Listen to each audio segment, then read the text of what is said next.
وہ ساری سیٹیں خالی پڑی تھی. شرم تم کو نہیں آتی, کعبے کس منہ سے جاؤ گے؟ آپ کہہ رہے ہیں 2021 کی غلط پالیسی تھی, وہ تو اسٹیبلشمنٹ کی پالیسی تھی, طالبان سے مذاکرت کرنا. بھائی نہ ملک کی معیشت تم سنبھال سکتے ہو, نہ دہشت گردی پر تم قابو پا سکتے ہو, نیا سیاسی استحکام آپ لا سکتے ہو امپورٹڈ حکومت, نہ ہی ملک میں امن قائم آپ کر سکتے ہو. تو جان دو 20 کروڑ عوام کی جان چھوڑ دو بھائی, جاؤ گھر, جاؤ جا کے گھر جا کے 100 کیس آپ نے ختم کرا لی ہیں.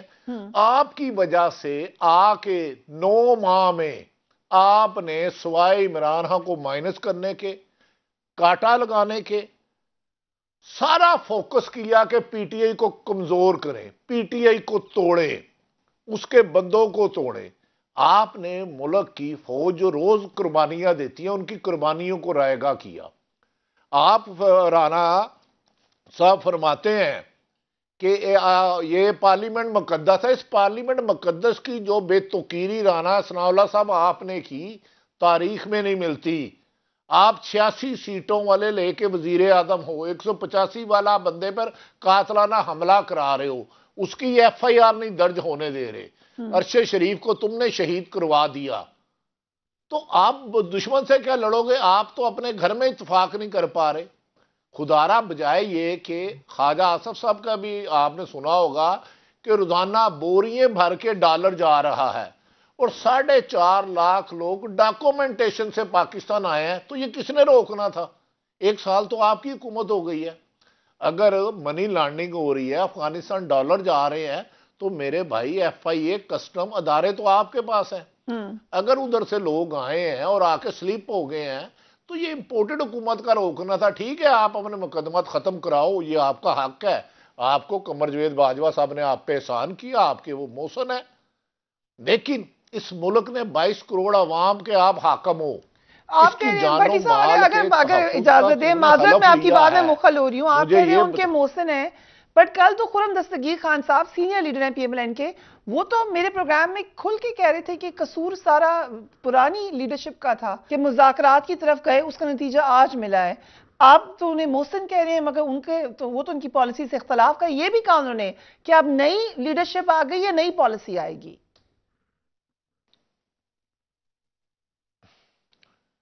فریحہ, آپ کے شہر کے قریب کوئی 15-20 جرنلسٹوں کو اس وقت کی طاقتور حلقوں نے بلایا اور انہوں نے کہا ہم بھارت کے ساتھ اچھے تعلقات چاہتے ہیں. آپ اس بات کو لوگوں تک پہنچائیں. میرے بھائی, اگر انہوں نے اس وقت غلط کیا ہے, ماورا عین کیا ہے, یاد رکھ لیں جو خارجہ پالیسی ہے, بھارت ہو ایشو یا افغانستان, آپ اصل جو پاکستان کی اسٹیبلشمنٹ جانے دیتی ہے ان کی رائے کو نظر انداز نہیں کر سکتے, ان کے پاس انٹیلیجنٹ انفارمیشن ہے. اگر آپ سمجھتے ہو اس وقت حکومت نے غلط کیا تو آپ ان کے خلاف کارروائی کرو. ہمیں تو یہ بتا دو, پشاور میں پہلے آپ عمران خان کو ذمہ دار تھے, اب تو نگران حکومت آپ کی, ایک مسجد میں ارد گرد اہم ادارے ہیں, اتنا خودکش حملہ آور پہنچ کیسے گئے؟ کیوں کہ آپ کو صرف ایک ہی ہے مقصد, عمران خان کو مائنس, ہفتے کے بعد اتوار ہے عمران خان ذمہ دار, بارش نہیں ہوئی عمران خان ذمہ دار, جمعہ آ گیا عمران خان ذمہ دار, الیکشن ضمنی جیت گئی عمران خان ذمہ دار, ڈالر بڑھ گیا عمران خان ذمہ دار, پیٹرول بڑھ گیا عمران خان ذمہ دار, سونا بڑھ گیا عمران خان ذمہ دار. تو آپ کس مرض کی دعا ہیں؟ آپ حاکم وقت آپ ہیں نا اس وقت, محترم شہباز شریف وزیر اعظم ہیں, جواب دے انہیں دینا ہے. یہ کہہ رہے ہیں آخری 10 سیکنڈ نہایت قابل احترام عطر کاظمی سب بائیکاٹ کر جاتے ہیں, ناراض ہو جاتے ہیں. تو میں تو فقیر آدمی ہوں, ڈرتا بڑا ہوں طاقتوروں سے. تو اعجاز الحق صاحب آپ کے ساتھ بیٹھے ہیں, انہوں نے خود کہا تھا ڈگی میں ملنے چلو, یا ویسے ہی ملنے جاتے ہیں تو شہباز شریف صاحب قمر جاوید باجوہ صاحب کو لطیفہ سنانا جاتے تھے 9 اپریل سے پہلے. رائٹ. سو عطر کاظمی صاحب آپ کی طرف آ رہی ہوں, لیکن کیونکہ ابھی اعجاز الحق صاحب سے ریلیٹڈ بات آ گئی ہے, سو یہ جو پالیسی تھی پچھلی ہے, تو اس کے اوپر کیا خان صاحب کو پورا کا پورا الزام دے دینا کس حد تک ٹھیک ہے اعجاز الحق صاحب؟ اور جیسے کل خرم دستگیر خان صاحب, لیٹس ناٹ فارگیٹ اٹ, کہ وہ پہلے ڈیفنس منسٹر بھی رہ چکے ہیں, وہ کہہ رہے ہیں کہ اب نئی قیادت ہے اور نئی پالیسی ہوگی, کیا ایسے ہی ہونے جا رہا ہے اعجاز الحق صاحب؟ دیکھیں, پہلی بات تو آج مجھے بڑا عجیب لگا کہ جس ملک کی سب سے بڑی جماعت پارلیمنٹ میں نہیں ہے, اس پارلیمنٹ کے اندر کھڑے ہو کے تو 2 تیس مار خان جو ہے وہ ہمیں سمجھانے کی کوشش کر رہے تھے کہ یہ دہشت گردی کہاں سے آئی اور پالیسی کہاں سے بنے گی اور یہ پارلیمنٹ جو ہے وہ پالیسی بنائے گی. کون سی پارلیمنٹ پالیسی بنائے گی؟ یہ پارلیمنٹ جس میں کہ ذرا سا دھمکی دی تھی کہ ہم واپس آ رہے ہیں پارلیمنٹ کے اندر تو سارے استعفے ایک دن میں قبول کر لیے. یعنی پارلیمنٹ کو پہلے پارلیمنٹ تو بنائیں. الیکشنز آپ نہیں کروانا چاہ رہے, معیشت آپ سے نہیں ٹھیک ہو رہی, دہشت گردی آپ کی وجہ سے آ گئی ہے, اور آج بھی آپ کہہ رہے ہیں جناب کبھی وہ 1985-86 سے شروع ہو گئے پھر سے. بھائی مجھے یہ بتائیں کہ کون سی پالیسی کس نے بنائی تھی؟ نیکٹا موجود ہے, نیشنل ایکشن پلان موجود ہے, آپ یہ بتائیں کہ اسے امپلیمنٹ کس نے کرنا ہے؟ نئی پالیسی کون سی بنے گی؟ وہ پالیسی بن گئی تھی جب رحیل شریف صاحب نے ڈنڈا لے کر بیٹھے تھے. مجھے پتہ ہے ان سب کو کیسے اکٹھا کیا تھا انہوں نے. وہاں بیٹھ کر سب تابعداری کے ساتھ جو پالیسی بن کے آئی اس کو ایکسیپٹ کیا, اس کو امپلیمنٹ کرنے کے لیے نیکٹا بنایا, اس کے بعد اس کو بھول گئے. وزیر داخلہ سے پوچھیں نا, ان کے انڈر آتا ہے یہ کہ بھئی آپ نے کیا کیا ابھی تک دہشت گردی کو روکنے کے لیے. پھر دوسری بات یہ ہے, دیکھیں پارلیمنٹ کی بات آپ کرتے ہیں, جب ان کے ساتھ نیگوسیشنز ہو رہی تھیں کون سی پارلیمنٹ سے پوچھا تھا انہوں نے؟ چاہے عمران خان صاحب بتا سکتے ہوں گے کہ بھئی ان سے پوچھا تھا نہیں پوچھا تھا. وہ اس وقت بیانات بھی دے رہے تھے کہ ہم ان کے ساتھ نیگوشیٹ کر رہے ہیں, اس میں سے کچھ جو ہیں وہ آرمز کے ساتھ آئیں گے, کچھ بغیر آرمز کے آئیں گے. تو لیکن اجازت اس وقت کون سی پارلیمنٹ موجود تھی؟ خان صاحب کو یا اس وقت کی حکومت کو یہ بات پارلیمان میں لانی چاہیے تھی بات چیت سے پہلے. آپ کی کیا رائے ہے؟ دیکھیں پارلیمنٹ میں باتیں کون سی آتی ہیں پارلیمنٹ کے اندر؟ آج تک تو کوئی بات پارلیمنٹ میں نہیں آئی جب تک کہ اتنا بڑا دھماکہ نہ ہو کہ پورا ملک رونا شروع کر دے. یعنی یہ چیزیں آپ کو ہر چیز پارلیمنٹ کے اندر آنی چاہیے. جمہوریت ہے کس لیے اس ملک کے اندر؟ مطلب نام نہاد جمہوریت ہے. بات یہ دیکھیں اس وقت مسئلہ ہمارا یہ ہے کہ حکومت کی توجہ صرف اپنے کیسز ختم کروانے پہ ہے, پنجاب فتح کرنے پہ ہے. کے پی کے انہوں نے فتح کر لیا ہے, پنجاب انہوں نے فتح کر لیا ہے. میں ابھی آپ کو ایک ایک وزیر کا بتا سکتا ہوں کہ کے پی کے میں کس کے کہنے پہ لگا, پنجاب میں کس کے کہنے پہ لگا. اب اگلی ان کی مہم یہ نہیں ہے کہ آج مسجد میں ہوگی دہشت گردی, کل کہیں اور ہو جائے گی. اگلی مہم یہ ہے کہ بھئی عمران خان صاحب کو ڈسکوالیفائی کس طرح کرنا ہے, اس کے بعد پی ٹی آئی کو توڑنا کس طرح سے ہے, اس کے بعد الیکشنز کروانے. انہوں نے کبھی کسی عقل مند سیاستدان نے 35 سال تو مجھے ہو گئے, آپ ان سے ایک چھوٹا سا سوال پوچھیں کہ آپ کے نیچے 2 ایم پی اے جو ہیں وہ آپ کے مخالف ہوں, آپ کا کون سا ایم این اے الیکشن لڑ سکتا ہے جب آپ کے ونگز ہی نہیں ہوں گے؟ تو یہ پہلے کروا رہے ہیں جناب ضمنی انتخابات کہ عمران خان صاحب کو اس میں الجھائیں, اس کے بعد یہ کہہ رہے ہیں جی ہم کریں گے پنجاب کے, پھر کے پی کے, پھر نیشنل اسمبلی کے. وہ خدا کا نام لیں, الیکشنز کروائیں, حکومت حوالے کریں اس کے جو جیتے گا. بھئی آپ کے ابھی بہت بڑے بڑے لیڈر واپس آ گئے, اور پھر جس جماعت کا لیڈر ہی پاکستان کے اندر آنا نہ پسند کرے اس کی پالیسی کو کون مانے گا یہاں پہ؟ رائٹ, مجھے سمجھائیں نا یہ بات. سو پالیسی کیا مطلب ابھی کوئی بیماری ہے, کوئی تکلیف ہے, کیوں پاکستان میں نہیں آنا چاہ رہے جی کہ ہم فیصلہ کریں گے کہ کب آنا ہے پاکستان میں؟ آپ کی اتنی محبت نہیں ہے پاکستان کے ساتھ, ہماری لاشیں اٹھ رہی ہیں یہاں پہ, ہماری لاشیں اٹھ رہی ہیں, کیوں نہیں آنا چاہ رہے وہ؟ مجھے کیا پتا کیوں نہیں آنا چاہ رہے. کوئی خوف ہے, کوئی ڈر ہے, اور یہ ملک کو چلائیں گے یہ. مطلب انہوں نے ابھی آہستہ آہستہ اپنے پہلوانوں کو واپس بلوا رہے نا کہ اکھاڑا پھر سجائیں گے اور پھر دیکھیں گے کہ ہم نے کیا کرنا ہے. بھائی آپ الیکشنز کا اعلان کریں. میں ہر ایک سے یہ کہہ رہا ہوں, دیکھیں پر یہ آخری بات میں آپ کو یہ بتاؤں اس موضوع پہ کہ دیکھیں ہر سٹیک ہولڈر جو ہے اس کا پاکستان میں ایک حصہ ہے, ہر سٹیک ہولڈر کا. کوئی یہ نہیں کہہ سکتا جی ہمارا اس میں نہیں ہے, یہ فلاں ٹائم میں ہوا, یہ فلاں جو ہے وہ چلا گیا, میری ذمہ داری نہیں ہے. اگر پاکستان میں معیشت کو دیوالیہ ہوا, آئی ایم ایف نے ہمیں کچھ اور کمپرومائز کرنے کے لیے کہا, یا دہشت گردی واپس اس ملک میں آئی, ہر سٹیک ہولڈر چاہے وہ پارلیمنٹ ہو جس نے غلط فیصلے کر دیے, ٹھیک کہ سب سے بڑی جماعت پارلیمنٹ میں موجود نہیں ہے اور یہ وہاں پہ کھڑے ہو کے تقریریں کر رہے ہیں آپس میں. یہ تو کس کو سنا رہے ہیں آپ مجھے بتائیں نا. یہی تو سوال ہے, اگر اجازت دیں تو عاطف قادری صاحب کی طرف چلتے ہیں. عاطف قادری صاحب چلیں, سب سے بڑی جماعت, لارجسٹ پولیٹیکل پارٹی جس نے سب سے زیادہ ووٹ لیے, اس کو تو نکال دیا پارلیمان سے باہر, لیکن خود ہی اگر پورے ہو جاتے. آج ہم خواجہ آصف صاحب تقریر کر رہے تھے تو ان کے تو اپنے بندے پورے وہاں پر موجود نہیں تھے. سو ہم سنجیدگی کو کیسے سمجھیں کہ یہ ایک سیریس اٹیمپٹ ہے ملک سے دہشت گردی ختم کرنے کی؟ ہم سنسیئرٹی کیسے گیج کریں؟ جی عاطف قادری صاحب.